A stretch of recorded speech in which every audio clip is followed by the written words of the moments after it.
President Donald Trump on Sunday said the U.S. will designate anti-fascist protesters known as Antifa as a terrorist organization amid nationwide protests over the recent death of unarmed black man George Floyd while in Minneapolis police custody.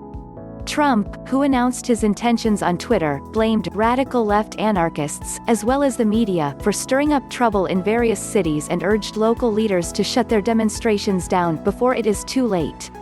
"It's Antifa and the radical left.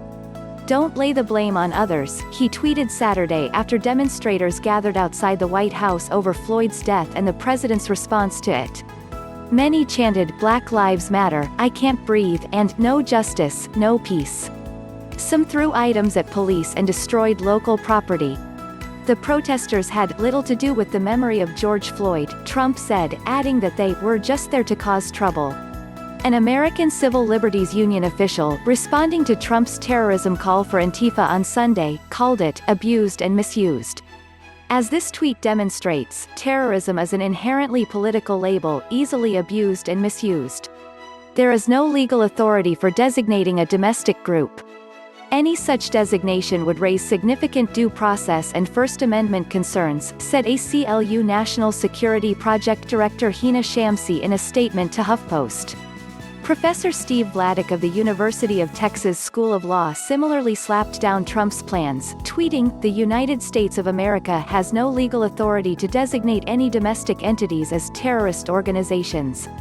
The FBI considers domestic terrorism to be violent, criminal acts committed by individuals and/or groups to further ideological goals stemming from domestic influences, such as those of a political, religious, social, racial, or environmental nature.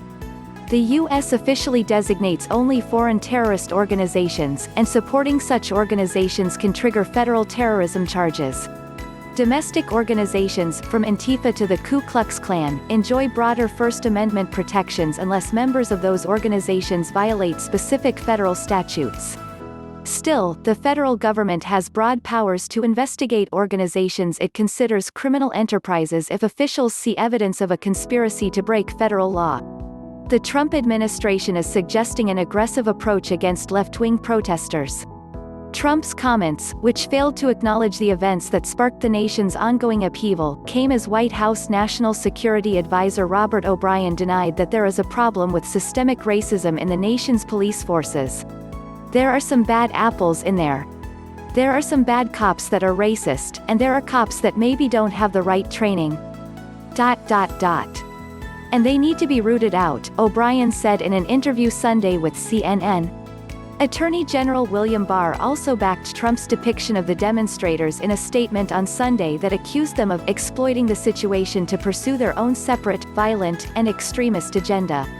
"It is time to stop watching the violence and to confront and stop it," he said, a message that appeared to mirror the Black Lives Matter movement's own call to action in response to state-sanctioned violence and anti-black racism. This violence instigated and carried out by Antifa and other similar groups in connection with the rioting is domestic terrorism and will be treated accordingly, Barr said while imploring state and local leaders to use law enforcement resources and the National Guard where warranted. Antifa is not one organization but rather a loosely linked collection of groups of protesters who take on right-wing demonstrators, sometimes physically, according to the Anti-Defamation League. Its participants believe in active, aggressive opposition to far-right-wing movements. Their ideology is rooted in the assumption that the Nazi Party would never have been able to come to power in Germany if people had more aggressively fought them in the streets in the 1920s and 30s, the ADL's website said. From HuffPost.